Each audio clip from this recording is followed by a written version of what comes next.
सर्वांचे आपल्या यूट्यूब चॅनलवरती स्वागत करतो।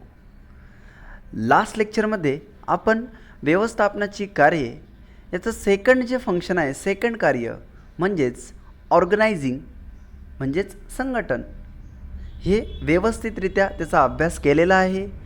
आजच्या या व्हिडिओमध्ये लेक्चर नंबर 3 मध्ये आपण बघणार आहे कर्मचारीचे व्यवस्थापन। फंक्शन ऑफ मॅनेजमेंटमध्ये सर्वात इम्पॉर्टंट असं फंक्शन, सर्वात महत्त्वाचं असं कार्य म्हणजेच कर्मचारीचे व्यवस्थापन। हे सगळ्यात कठीण असं काम असतं एका व्यवस्थापनमध्ये, एका बिझनेसमध्ये सर्वात कठीण असं काम जे आहे ते म्हणजे कर्मचाऱ्याचे व्यवस्थापन। आणि आज आपल्याला हे कशा पद्धतीने करता येतं, याला करण्याच्या मेथड्स काय आहे, हे कशा पद्धतीने आपण करू शकतो, हे आपल्याला डिटेलमध्ये शिकायचं आहे। ओके बाळांनो, तर चला चालू करूया। सगळ्यात अगोदर आपण बघणार आहे याचा अर्थ। कर्मचारी व्यवस्थापन हे घटनात्मक रचना आणि योजनेप्रमाणे अंमलबजावणी करण्याचे कार्य आहे। ही उत्कृष्ट कार्यशक्ती आकर्षित करते, भरती करणे, निवड करणे, कार्याची जबाबदारी देणे, मूल्यांकन देणे किंवा करणे, मोबदला देणे, ती विकसित करणे आणि टिकवून ठेवण्याची प्रक्रिया आहे। खूप सारे वेगवेगळे कामं आहे। या कामामध्ये, या कामाच्या अंतर्गत आपल्याला किती वेगवेगळ्या प्रकारचे कार्य करावे लागतात, तर त्यामध्ये बघा, कर्मचाऱ्यांची भरती करण्यापासून तर कर्मचाऱ्यांना त्यांच्या कामापर्यंत त्यांचं नियोजन, कोणतं काम करेल तिथपर्यंत, म्हणजे त्याचं सिलेक्शन इथपर्यंत ही एक प्रोसेस आहे असं ते आपल्याला म्हणत आहे। पुढे बघा, प्रत्येक उपक्रमाचे सर्वसाधारण यश आणि वाढ कामगार व्यवस्थापन कार्याच्या उचिततेवर आधारित असते। त्यांच्या बुद्धिमत्ता आणि कौशल्याचा वापर करून कार्यशक्तीचा सर्वोत्तम उपयोग करून घेण्यावर भर देणे, त्यांना टिकवून ठेवणे आणि त्यांच्यासाठी प्रशिक्षण व विकास कार्यक्रमाचे आयोजन करणे हे संघटनेसाठी अतिशय आव्हानात्मक असते। या कार्याचा भर यांत्रिक किंवा आर्थिक संसाधनावर नसून मानवी व्यवस्थापनावर आहे। तर बघा, जसं की मी तुम्हाला सांगितलं का फंक्शन्स ऑफ मॅनेजमेंट म्हणजेच व्यवस्थापनाच्या कार्यामध्ये सर्वात महत्त्वाचं जे काम आहे ते म्हणजे कर्मचाऱ्याचे व्यवस्थापन, कर्मचाऱ्याचं मॅनेजमेंट, वर्कर्सचं मॅनेजमेंट कसं करायचं आहे, त्यांचं स्टाफिंग कसं करायचं आहे, हे सगळ्यात डिफिकल्ट असं काम असतं। कारण त्यांच्या भरतीपासून तर त्यांच्या कामाचे ठिकाण, ते कोणतं काम करेल, कार्य कोणतं असेल, त्याची जागा कोणती असेल, इथपर्यंत ही एक खूप मोठी प्रोसेस आहे आणि हे खूप कठीणही काम आहे। जर आपलं सिलेक्शन चुकलं, म्हणजे जर एखादं काम करायचं आहे आणि त्या कामासाठी चुकीचा व्यक्ती नेमला गेला, तर त्याचं नुकसान काय होऊ शकतं हे आपण विचारही करू शकत नाही। म्हणजे त्याचा परिणाम आपल्याला डायरेक्टली बिझनेसवर त्याचा होत असतो। इनडायरेक्टली जर तुम्ही विचार केला तर चुकीचं सिलेक्शन हे आपल्या बिझनेससाठी धोकादायक असतं। म्हणून व्यवस्थापन करता वेळेस कर्मचाऱ्यांचे व्यवस्थापन हे अगदी व्यवस्थितपणे झाले पाहिजे। कामानुसार त्यांची निवड झाली पाहिजे, कामानुसार त्यांना, म्हणजे त्यांच्या कौशल्यानुसार त्यांना कामही मिळालं पाहिजे आणि ते देण्यातही आलं पाहिजे, हे महत्त्वाचं आहे। त्यासोबतच जेव्हा कर्मचाऱ्याची निवड झाली, या सर्व गोष्टी झाल्या, हे काम आपण तर केलेच, पण त्यानंतर कर्मचारी जेव्हा आपल्या व्यवस्थापनामध्ये आता व्यवसायात काम करतोय, तर त्याला टिकवून ठेवणंही हे खूप आव्हानात्मक असतं। तो आपल्या व्यवसायात टिकला पाहिजे, त्यांनी सातत्याने काम केलं पाहिजे। तर त्यासाठी काय करता येईल तेही आपल्याला यामध्ये आज बघायचं आहे। त्यानंतरच त्यांना, सपोज काही अनस्किल्ड वर्कर असतात, ज्यांच्याकडे कमी कौशल्य असतं किंवा ते कौशल्यहीन असतात, तर त्यांच्यामध्ये कार्य करण्याचे कौशल्य कसे आणता येईल, त्यांना त्या बाबतीत ट्रेनिंग कशी दिल्या जाईल, प्रशिक्षण कसं दिलं जाईल, या बाबतीतही कंपनीला विचार करावा लागतो आणि कंपनीने म्हणजेच व्यवसायाने सुद्धा हे केलं पाहिजे। हे सर्व आपल्याला डिटेलमध्ये शिकायचं आहे। पुढे बघा, पेज नंबर 24 वरती आहे बाळांनो आपण। संस्थेच्या सुरुवातीच्या काळापासूनच कर्मचारी व्यवस्थापनाची गरज निर्माण होते। संघटनेमध्ये पदोन्नती बदली, व्यवसाय विस्तार, निवृत्ती, राजीनामा, अपघात, कर्मचाऱ्याचा मृत्यू अशा विविध कारणामुळे रिक्त पदे निर्माण होतात. या संदर्भात कर्मचारी व्यवस्थापन अतिशय महत्त्वाची भूमिका बजावत असते. योग्य कामासाठी योग्य मोबदल्यासह योग्य व्यक्तीची नेमणूक ही कर्मचाऱ्याची व्यवस्थापनाचे मूलभूत तत्त्व आहे. म्हणजेच कर्मचारी व्यवस्थापनाचे मूलभूत तत्त्व आहे. बघा, कंपनीमध्ये वेगवेगळे इन्सिडंट घडत असतात. सपोज एखाद्या कामगाराचा मृत्यू होत असतो नैसर्गिकरित्या, अचानकपणे काही होऊ शकतं. बदली होऊ शकते, एका ठिकाणाहून दुसऱ्या ठिकाणी ट्रान्सफर होऊ शकतं, किंवा काही कारणास्तव त्याने काम सोडून दिलेलं असतं, किंवा तो निघून जात असतो. अशा वेगवेगळे कारणं कंपनीत हे सातत्याने चालत असतात. मग आता त्या जागेवर जो व्यक्ती काम करत होता ती जागा भरून काढणे हे कंपनीसमोर एक खूप मोठं आव्हान असतं.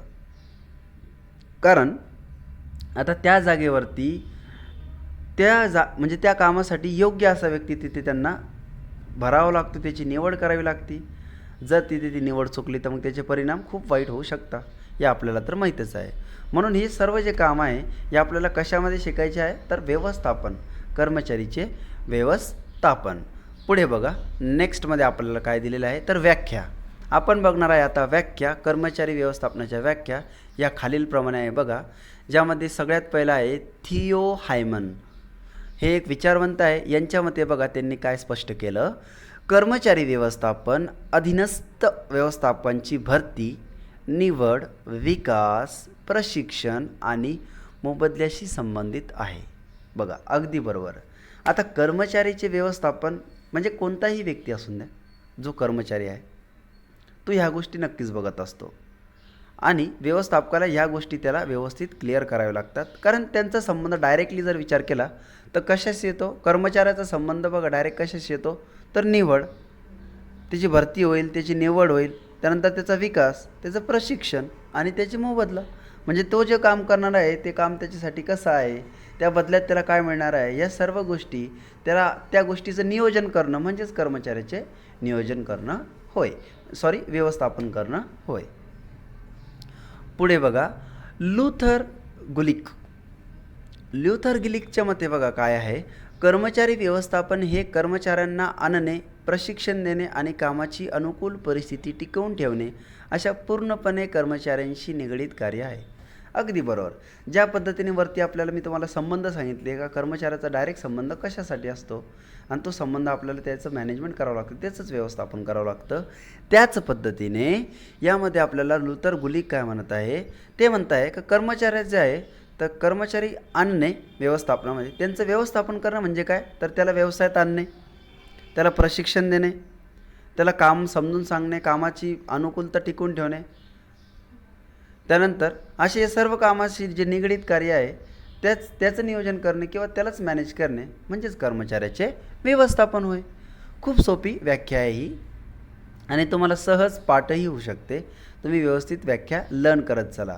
जसं की मी तुम्हाला सांगितलं का एक्झाममध्ये आपल्याला हे एक्सप्लेनेशन देता वेळेस खूप महत्त्वाच्या असतात, 2-2 मार्काला विचारल्या जातात.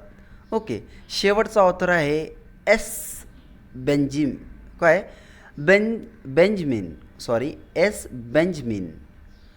या ऑथरचं म्हणणं काय आहे बघा व्यवस्थापन, कर्मचाऱ्याच्या व्यवस्थापनाविषयी. ते म्हणतात, कर्मचारी व्यवस्थापन प्रक्रिया योग्य कर्मचारी ओळखणे, त्यांची पारख करणे, योग्य ठिकाणी रुजू करणे, मूल्यांकन करणे आणि संदर्भातील मार्गदर्शन करणे या सर्वांमध्ये गुंतलेली आहे. सर्व ऑथर, सर्व विचारवंत त्यांच्या पद्धतीने पण तीच गोष्ट पुन्हा पुन्हा सांगत आहे का ही जे कर्मचाऱ्याचे नियोजन म्हणजे काय तर त्यांना आणणे, त्यांची ओळख, त्यांना कामाविषयी त्यांचं कामाची त्यांची ओळख करून देणे, त्यांना योग्य ठिकाणी योग्य काम देणे, या सर्व ज्या गोष्टी आहे त्या आपण कशामध्ये करतो तर कर्मचाऱ्याच्या व्यवस्थापनामध्ये. आता आपल्याला बघायचं आहे नेहमीप्रमाणे कर्मचाऱ्याचे व्यवस्थापनाचे महत्त्व. आतापर्यंत आपण प्लॅनिंग बघितलं, त्यानंतर ऑर्गनायझिंग बघितलं म्हणजे नियोजन आणि संघटन हे दोन्ही फंक्शन व्यवस्थित बघितलेले आहे, त्यांचे महत्त्वसुद्धा बघितलेलं आहे. त्याच पद्धतीने आपण 3rd नंबरचा जो आहे आपला कर्मचाऱ्याचे व्यवस्थापन त्याचं आपण महत्त्व बघणार आहे. तर फर्स्ट इम्पॉर्टन्स काय आहे ॲडव्हान्टेज काय आहे, प्रभावी व्यवस्थापकीय किंवा व्यवस्थापिक कार्य. प्रभावी व्यवस्थापिक कार्य यामध्ये बघा, नियोजन, संघटन, निर्देशन आणि नियंत्रण अशी व्यवस्थापनाची इतर कार्य प्रभावीपणे करण्यासाठी कर्मचारी व्यवस्थापन ही गुरुकिल्ली आहे.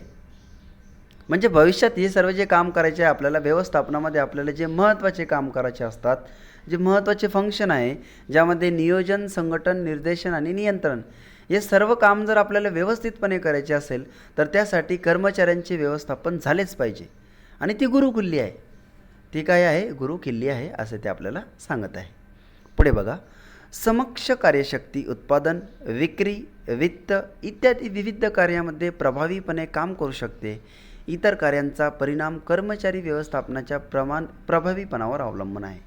आता हे जे कार्य आहे, जसं विक्री करणं पैशाच्या बाबतीत किंवा सक्षम कार्यशक्ती उत्पादन, जे आपले डायरेक्ट आपण कंपनीमध्ये जे काम चालतं आहे उत्पादनावरती, जे कार्यशक्ती म्हणजे जे उत्पादन ज्याच्यावर डिपेंड आहे असे काम, विक्री करायचं काम असेल किंवा वित्ताचं वेगवेगळे काम असू शकतात.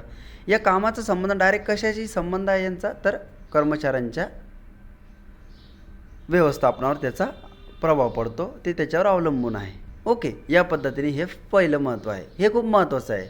इन शॉर्ट तुम्ही लक्षात ठेवू शकता, नियोजन, संघटन, निर्देशन आणि नियंत्रण या सर्व काम करायचं जर असेल आपल्याला व्यवस्थितपणे, तर त्यासाठी आपल्याला कर्मचाऱ्याचे व्यवस्थापन करावंच लागेल. हे महत्त्वाचं आहे. क्लिअर? नेक्स्ट बघा, नेक्स्ट कोणता आहे? मानवी संसाधनाचा प्रभावी वापर. सेकंड नंबरचा आहे मानवी संसाधनाचा प्रभावी वापर. यामध्ये बघा काय दिलेलं आहे, कर्मचारी व्यवस्थापनामुळे मानवी संसाधनाचा म्हणजेच कार्यशक्तीचा प्रभावी वापर करता येतो.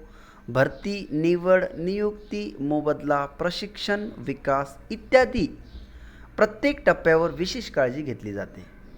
कामाचा अतिरेक टाळला जातो. मानवी संसाधनाच्या कार्यक्षम वापरामुळे कामगिरी सुधारते व संघटनेचा विकास होतो. अगदी बरोबर. जे मानवी संसाधन आहे, मी संसाधनाचे तुम्हाला दोन प्रकार सांगितले ते भौतिक आणि मानवी. तर मानवी संसाधन, मानवी म्हणजेच मॅन पॉवर आपले जे आहे, तर कर्मचाऱ्याचे व्यवस्थापन जर आपण व्यवस्थित केलं तर त्याचं महत्त्व काय आहे, त्याचा बेनिफिट काय होऊ शकतो, तर जे आपले वेगवेगळे कार्य असते, भरती, निवड, नियुक्ती, मोबदला देणे, प्रशिक्षण देणे, त्यांचा विकासाच्या बाबतीत विचार करणे, हे सर्व जे कार्य आहे, मग यामध्ये आपल्याला विशेष काळजी त्यांची घेता येते. जर व्यवस्थित आपण मॅनेजमेंट केलं, जर त्यांचं व्यवस्थापन केलं, तर या सर्व कामामध्ये आपल्याला त्यांची काळजी घेतली येते. मग अतिरिक्त जो आहे, जो वेगवेगळा आपण त्याला म्हणतो टाईमपास जो होत असतो, हा टाईम आपल्याला टाळता येतो. आणि त्यामुळे काय होतं, तर मग संसाधनाचा कार्यक्षम वापर होतो, व्यवस्थित त्याचा वापर केला जातो आणि त्यामुळे कंपनीचं काय होतं, तर संघटनेचा विकास होत चालतो. अशा पद्धतीने हे महत्त्व आहे. लक्षात येत आहे तुमच्या बाळांनो? कमेंट करून नक्की सांगत चला मला हे शिकवलेलं तुम्हाला कसं वाटत आहे. पुढे बघा, सहसंबंध निर्माण होतात.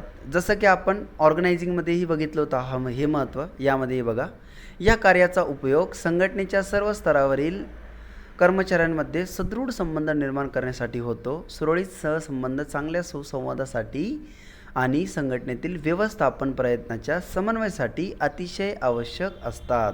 आता व्यवसायामध्ये जेव्हा आपण काम करत असतो, वेगवेगळे कर्मचारी, वेगवेगळ्या धर्माचे, जातीचे, वेगवेगळ्या ठिकाणाहून आलेले व्यक्ती, कर्मचारी काम करणार आहे आणि ते एकत्रित काम करणार आहे, तर त्यांच्यात संवाद तर होणार आहे बाळांनो, आणि नक्कीच होणार आहे. संवाद झाल्यामुळे त्यांच्यामध्ये संबंध तयार होणार आहे, एक मित्रता होणार आहे, ते मित्र बनणार आहे. आणि हे सुद्धा खूप महत्त्वाचं आहे.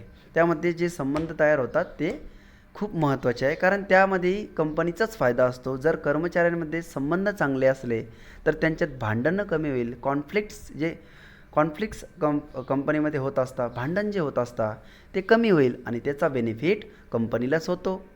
म्हणजे कर्मचारी जे आहे ते आमचे कामाशी काम संबंध ठेवणार आणि ते काम जर ते व्यवस्थित केलं तर कर्मचाऱ्यांची उत्पादन क्षमता वाढेल आणि त्यापासून कंपनीलाच म्हणजेच व्यवस्थापनाला बेनिफिट मिळेल. ओके, पुढे बघा, नेक्स्ट आहे मानवी संसाधनाचा विकास. यामध्ये आपल्याला काय दिलेलं आहे, कुशल व अनुभवी कर्मचारी ही व्यवसाय संघटनेची मालमत्ता असते. संघटनात्मक संस्कृती कर्मचाऱ्यांमध्ये रुजविण्यासाठी कर्मचारी व्यवस्थापनाची मदत होते. हे उपलब्ध कार्यशक्तीला प्रशिक्षित करते आणि विकसित करते. त्याचबरोबर व्यवसाय संघटनेतील सर्व व्यवस्थापकीय कार्य सुलभ होतील हे सुनिश्चित करते. बघा, एखाद्या व्यवसायामध्ये जे स्किल्ड वर्कर म्हणजे ज्यांच्याकडे काम करण्याचं कौशल्य आहे, असे वर्कर ते त्या व्यवसायाची ॲसेट्स असते असं समजून चला. त्या व्यवसायाची ती संपत्ती असते, खूप महत्त्वाची संपत्ती असते. कारण तो जो व्यवसाय रन करत असतो, चालत असतो, तो ह्याच व्यक्तीमुळे, ह्या कामगारांमुळेच ते शक्य होत असतं. कंपनीची क्वालिटी, प्रोडक्शनची क्वालिटी, उत्पादन क्षमता, या सर्व ज्या गोष्टी आहेत त्या कौशल्यपूर्ण म्हणजे ज्यांच्याकडे कौशल्य आहे अशा कर्मचाऱ्यांमुळेच काय होतं तर शक्य होतं. आणि ह्या कर्मचाऱ्यांचं कार्यशक्तीला आपण काय करत असतो, हे जे कर्मचारी आहे त्यांच्या कार्यशक्तीला प्रशिक्षित करणं म्हणजे त्यांच्या अजून त्याच्यात वाढ करणे, जी त्यांच्याकडे कला आहे त्या कलेमध्ये भर देणे, त्यांचा विकास करणे, हे सर्व गोष्टी आपल्याला कशामध्ये कराव्या लागतात तर आपल्याला कर्मचाऱ्यांच्या व्यवस्थापनामध्ये. म्हणून कर्मचाऱ्याचे व्यवस्थापन का करावं लागतं, त्याचं महत्त्व काय आहे, कारण त्यामुळे जे कर्मचारी आहे त्यांच्या कौशल्यामध्ये वाढ होते आणि कौशल्यामध्ये वाढ झाली तर त्यामध्ये कंपनीचाच फायदा असतो. ती कंपनीची संपत्ती असते, व्यवसायाची संपत्ती असते. म्हणून सुद्धा कर्मचाऱ्याचे व्यवस्थापन हे महत्त्वाचे आहे.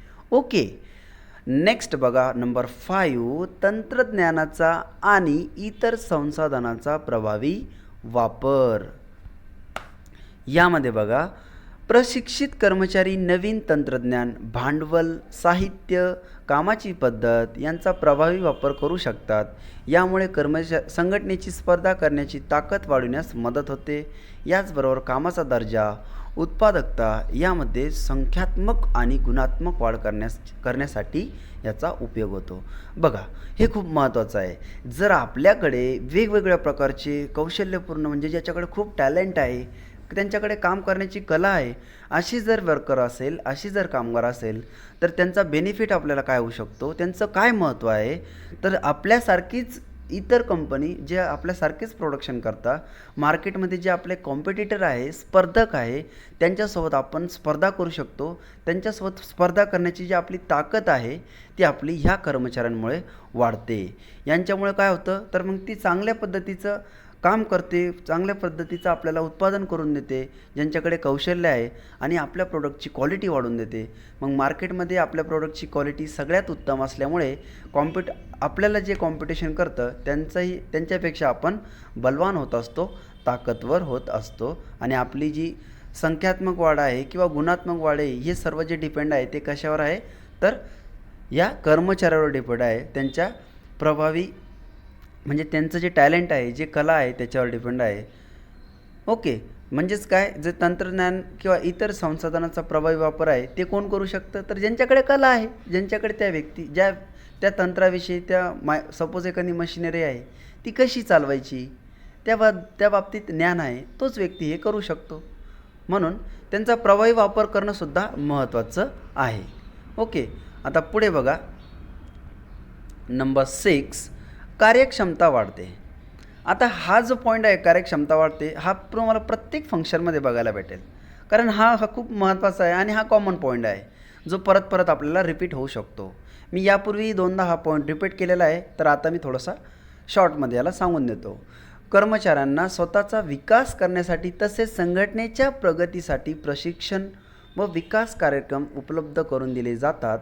योग्य निवड प्रक्रिया संघटनेला चांगल्या दर्जाचे कर्मचारी मिळवून देते आणि योग्य प्रशिक्षण कार्यक्रमामधून कर्मचाऱ्यांची कामगिरी सुधारणे शक्य होते. अगदी बरोबर.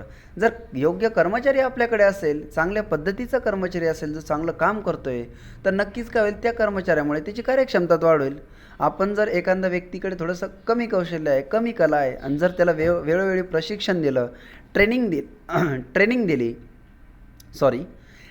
दिली तर काय होईल, त्याच्या कलेमध्ये वाढ होईल आणि त्याच्या कलेमध्ये वाढ झाली तर तो आपलाच फायदा आहे, व्यवसायाचाच फायदा आहे. का व्यवसायाचा फायदा काय होईल तर त्याच्या कार्यक्षमतेत वाढ होईल आणि त्यामुळे कंपनीला, व्यवसायाला बेनिफिट मिळेल. ओके, नंबर 7 बघा, दीर्घकालीन परिणाम. पात्र, कार्यक्षम व कुशल कर्मचारी ही नेहमीच संस्थेची संपत्ती असते. हे बघा बरं का, हे खूप महत्त्वाचं आहे. कर्मचाऱ्याची योग्य निवड संघटनेला यशाच्या मार्गाकडे घेऊन जाते. साहजिकच यांचे संघटनेच्या कार्यक्षमतेवर दीर्घकालीन व सकारात्मक परिणाम झाल्यास निदर्शनास येते. कर्मचाऱ्याचे व्यवस्थापन करतावेळेस जर आपण चुकलो तर त्याचा परिणाम हा दीर्घकालीन कसा असू शकतो, तो किती काळासाठी आपल्याला सहन करावा लागू शकतो, या बाबतीत आपल्याला कल्पनाही करू शकत नाही. म्हणून कर्मचाऱ्याची निवड होणे हे खूप महत्त्वाचं आहे. त्याच पद्धतीने त्याची निवड योग्य पद्धतीने झाली पाहिजे. कारण जर योग्य पद्धतीने निवड झाली नाही, चुकीचा कर्मचारी नेमला गेला तर त्याचा परिणाम त्याच्या कार्यक्षमतेवरती होतो आणि तो अल्पकालांसाठी दीर्घकालीन असतो व सकारात्मक परिणाम झाल्यास ते निदर्शनात येते. म्हणजे आपल्याला ते दिसूनही येईल. ते एकदम पॉझिटिव्ह इफेक्ट आपल्याला लक्षात येते आणि त्याचा डिसॲडव्हान्टेज आपल्याला बिझनेसमध्ये लक्षात येऊ शकतो. म्हणून नंबर 8, आवश्यक योगदान. कर्मचारी व्यवस्थापन कर्मचाऱ्यांच्या विकासातून संघटनेची वाढ व सातत्य सुनिश्चित करते. संभाव्य कर्मचाऱ्यांची निवड त्यांच्या क्षमतेवर अवलंबून असते, जेणेकरून संघटन भविष्यातील आव्हाने समर्थपणे पेलू शकेल. म्हणूनच कर्मचारी व्यवस्थापनामध्ये कर्मचाऱ्यांचे त्यांच्या भविष्यातील भूमिकामधील योगदान विचारात घेतले जाते. बरोबर आहे. बघा, आता आजच्या कंडिशनला किंवा जेव्हा आपण बिझनेस करतो आहे, एक व्यवसाय करतो आहे, यामध्ये कोणत्या प्रकारचं संकट येईल हे आपल्याला सांगता येत नाही. वेगवेगळ्या प्रकारचे व्यवसायाला संकटाला समस्याला सामोरे जावे लागते. मग या समस्या कशा सोडवू शकतो, आपल्याकडे कशा पद्धतीने आपण त्याला सामोरे जाऊ शकतो, तर हे सर्व जे आपल्याला नियोजन आहे, ह्या कल्पना आहे, जे आपण अंदाज आहे, त्या अंदाज कोणाच्या बेसिसवर बांधू शकतो, तर आपल्याकडे असलेले जे कर्मचारी आहे, जे कौशल्यपूर्ण, ज्यांच्याकडे कला आहे, जे आपल्याकडे जे पूर्ण बिझनेसमध्ये वेगवेगळ्या प्रकारचे वर्कर्स आहे, त्यांच्या आधारेवरच आपण काय करू शकतो, तर भविष्यातील जे येणारे संकट आहे ते कशा पद्धतीने त्याला सामोरे जाऊ शकतो याचा अंदाज बांधू शकतो. जेणेकरून काय होतं की भविष्यामध्ये वेगवेगळे आव्हानं आपल्याला येऊ शकते आणि मग त्या आव्हानाला सामोरं कसं जायचं ते आपण कर्मचाऱ्यांच्या मॅनेजमेंट म्हणजेच त्यांचं व्यवस्थापनावर हे आपल्याला लक्षात येतं.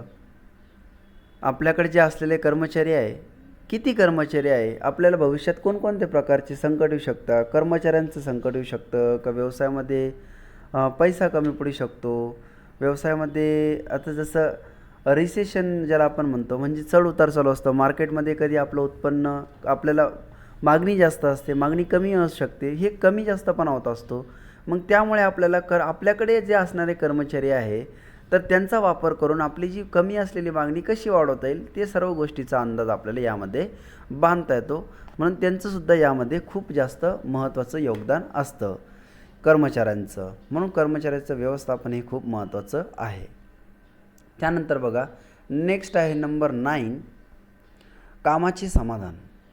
हे खूप महत्त्वाचं आहे, इम्पॉर्टंट असा पॉईंट आहे. कर्मचाऱ्यांना आर्थिक व बिगर आर्थिक फायदे देऊन प्रेरित केले जाऊ शकते. पुरेसा मोबदला कर्मचाऱ्याचे कार्य समाधान आणि मनोबल वाढवतो. प्रशिक्षण व विकास कार्यक्रम, योग्य मोबदला आणि नोकरीची शाश्वती ही या गोष्टी कार्य समाधानासाठी महत्त्वाच्या असतात. या गोष्टी ज्या आहे म्हणजे योग्य मोबदला, त्यांना प्रशिक्षण देणे, विकास करणे, त्यांच्या वेगवेगळ्या पद्धतीचा विकास करत राहणे, या सर्व ज्या गोष्टी आहे त्यांना नेहमी त्यांच्या कार्याची जे काम करताय ते काम सिक्युरिटी, म्हणजे त्यांना एक सिक्युरिटीची फिलिंग आपल्या व्यवसायात येत असते आणि मग ते काय करते तर आपल्या कंपनीत टिकून राहते. त्यांना जेव्हा एकदा सिक्युरिटी, कोणताही कर्मचारी असून द्या, एकदा का त्याला त्या कंपनीत सिक्युरिटी मिळाली म्हणजे त्याला त्याच्या कामाची शाश्वती मिळाली, त्याला वाटलं का आपल्या आता इथे कामाला कुठल्याही प्रकारचा धोका नाही, आपण आरामशीर एकदम व्यवस्थितपणे या कंपनीत काम करू शकतो, व्यवसायात कार्य करू शकतो, अशा पद्धतीची त्याला शाश्वती मिळाली तर त्यामुळे तो आपल्याला खूप बेनिफिट ठरू शकतो. आता कर्मचाऱ्यांना प्रोत्साहित करण्याचं, त्यांना मोटिवेट करण्याचे 2 वेगवेगळे प्रकार आहे. एक आहे आर्थिक, म्हणजे आपण त्यांना मोबदला देऊन, जास्तीचा मोबदला देऊन, पैसा देऊन, गिफ्ट्स देऊन या पद्धतीने त्यांचं काय करू शकतो तर प्रोत्साहित करू शकतो, त्यांना मोटिवेट करू शकतो जास्त काम करण्यासाठी. आणि दुसरा आहे आर्थिक फायदे, म्हणजे त्यांना त्यांचं भविष्यात त्यांचा काय फायदा आहे, फायनान्शियल बेनिफिट काय आहे त्यांचा, तुम्ही जर इथे काम केलं तर तुम्हाला कशा पद्धतीचा बेनिफिट मिळेल, तुमच्या फॅमिलीला त्यापासून काय फायदा आहे, या पद्धतीने आपण त्यांना असे बेनिफिट्स दाखवून वेळोवेळी मोटिवेट केलं पाहिजे. त्यामुळे काय होईल तर तो कर्मचारी आपल्या व्यवसायात टिकून राहील. आणि हे खूप महत्त्वाचं आहे. जर हे आपल्याला करता आलं नाही, जर एखाद्या व्यवस्थापकाला हे जर काम करता आलं नाही, तर ही त्या व्यवसायाची हार असेल असं आपण म्हणू शकतो. कारण कर्मचाऱ्याचं व्यवस्थापन हे किती महत्त्वाचं आहे त्या यावरून आपल्याला लक्षात येते. आता फक्त आपला शेवटचा मुद्दा राहिलेला आहे, शेवटचा पॉईंट राहिलेला आहे, तो आपण कंप्लीट करू. आणि लास्ट म्हणजे यानंतरचा जो फंक्शन आहे, निर्देशन म्हणजेच डायरेक्टिंग, ते आपण नेक्स्ट लेक्चरमध्ये कवर करू. ओके. लास्ट आहे सुसंवाद टिकवून ठेवणे. कर्मचारी व्यवस्थापनाच्या प्रक्रियेत गुणवत्तेच्या आधारे व्यक्तीची भरती केली जाते, निवड केली जाते, तसेच त्यांच्या कामगिरीचे मूल्यांकन करून पदोन्नती दिली जाते. यासाठी योग्य ते निकष तयार करून ते संबंधित कर्मचाऱ्यांना सांगितले जातात. त्यामुळे संस्थेमध्ये शांतता व सुसंवाद प्रस्थापित केला जातो.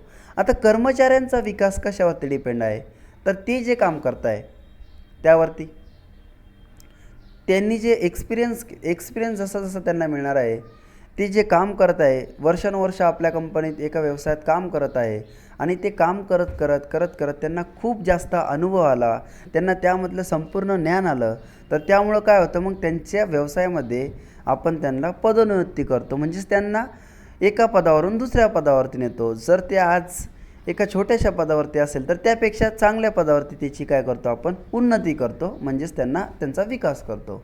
ओके. तर हे सर्व आपल्याला कशावर ठरवता येतं, कशामुळे शक्य होते, तर कर्मचाऱ्यांच्या व्यवस्थापनामुळे. हे महत्त्व आहे. आणि त्यामुळे अजून एक बेनिफिट काय आहे, तर यामुळे जे व्यवसायातील कर्मचारी आहे त्यांच्यामध्ये आपल्याला सुसंवाद टिकून ठेवता येतो. म्हणजे जे आपण बोलचाल आहे, जे बोलणं चालणं आहे, ते चांगल्या पद्धतीने करता येते, ते टिकून ठेवता येते. ओके. तर आजच्या या व्हिडिओमध्ये जसं की मी तुम्हाला सांगितलं का आपण एक एक फंक्शन व्यवस्थित डिटेलमध्ये शिकत आहोत. नेक्स्ट लेक्चरमध्ये जो आपला 4th नंबरचा फंक्शन आहे निर्देशन, तो आपण कवर करणार आहे. तर असंच तुम्ही आपल्या चॅनलवरती येत राहा आणि तुमचा अभ्यास करत राहा, हीच तुमच्यापासून अपेक्षा करतो. आणि व्हिडिओ आवडल्यास लाईक मात्र करायला विसरू नका. थँक्यू.